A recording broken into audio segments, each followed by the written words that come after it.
Swayam Prabha. Digital India. Educated India.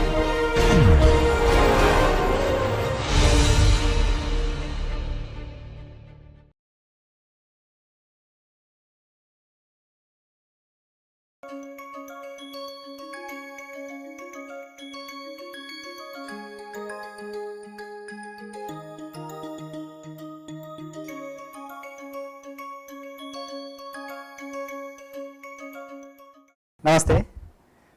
Today in this session we are going to look at basics about building positive employee relations. Till now we were focusing our discussion on various HR processes and systems.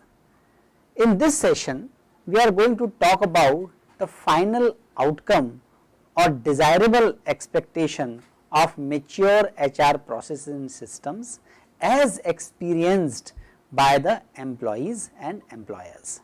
So, this is mostly about the subjective experience of the employees about their organization. What is the meaning of employee relations? So, employee relationship management is the set of activities that involves establishing and maintaining the positive employee-employer relationship.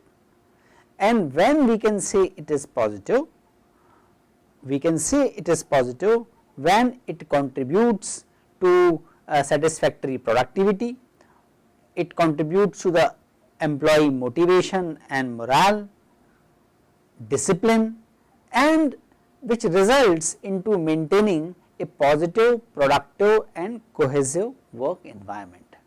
As a management and HR students, you might have heard about Great Place to Work surveys or Forbes world's best employers survey, etc. These are the examples of the surveys which are conducted in the industry, which tell about the positive employee relations in various organizations. They give a benchmark. They also present a comparative account of what is the state of employee relationship, what is the status of employer-employee association and relations in various organizations. So, Great Place to Work looks at employee perception and managers perception. It looks at employee perception on credibility, respect, fairness, pride and camaraderie. And they also conduct a survey about managers' experience, the managers' experience about whether organizational objectives are being achieved, whether employee are giving their best, or whether work and whether employees are working or the people in the organizations are working as a team or as a family. Every year they conduct surveys and come up with the list of the best top 10 or top 20 and across the industries and within the industries, and then many organizations consider this a great honor to be to be in the list of the great places to work. Rightly so, because it gives them a good reputation in the market, it builds their employer branding, it also builds their reputation across the different stakeholders including suppliers, and if they are outsourcing companies including their partners or clients. Similarly, Forbes also conducts surveys. Initially it started in USA and then they expanded their survey to various economies in various countries. In India also they conduct surveys. In the Forbes survey they ask very simple question from the employees, and that is sent to lakhs of employees belonging to thousands of organizations or at least hundreds of organizations. So, this survey is sent to lakhs of employees belonging to hundreds of different organizations. They ask a simple question, but it is a very powerful question. They ask and they ask it to all the employees whether they will recommend their friends and family members to join this organization or not.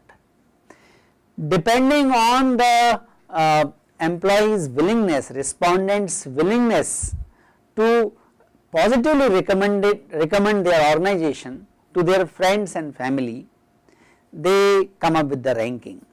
That is the very important, perhaps the most significant aspect of the survey. But it is not the only question based on which the comprehensive list is prepared.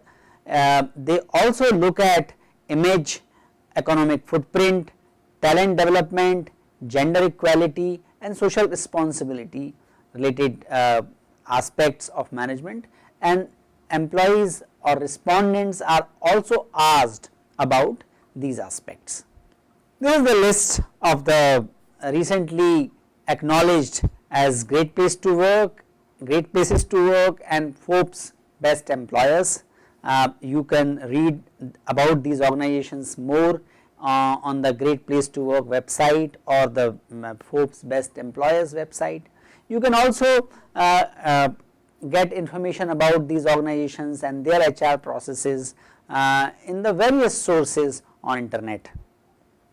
The field of management which studies the positive aspect of employer-employee relationships and positive aspects of the workplace is known as Positive Organization Scholarship, or in short form it is called POS.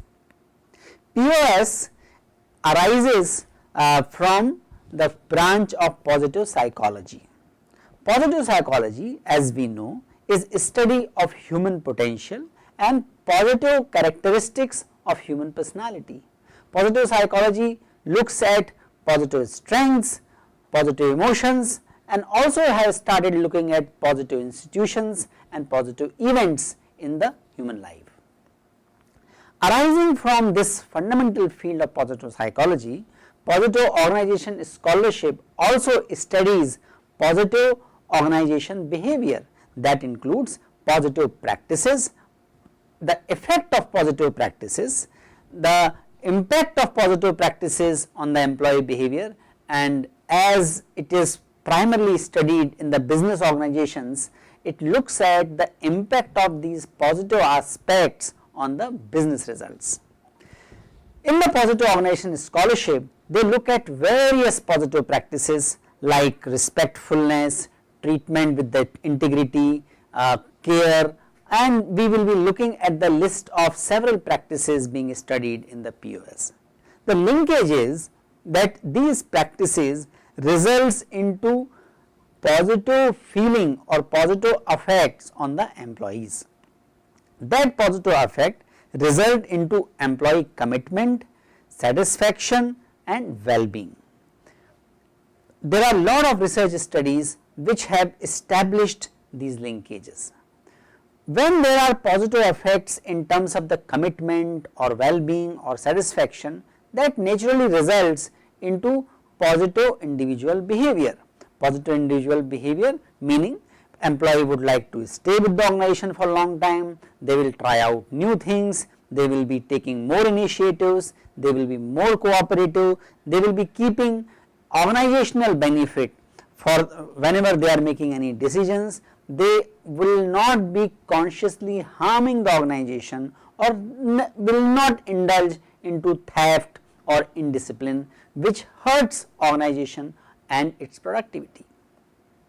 Naturally, that will result into better organizational performance and that will be reflected in the profitability or the efficiency or more robust and sound processes being followed in organization.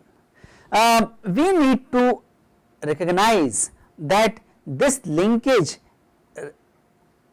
is a long term process and it requires a conscious efforts and investment by the employee as well as employer to reach to its fruition.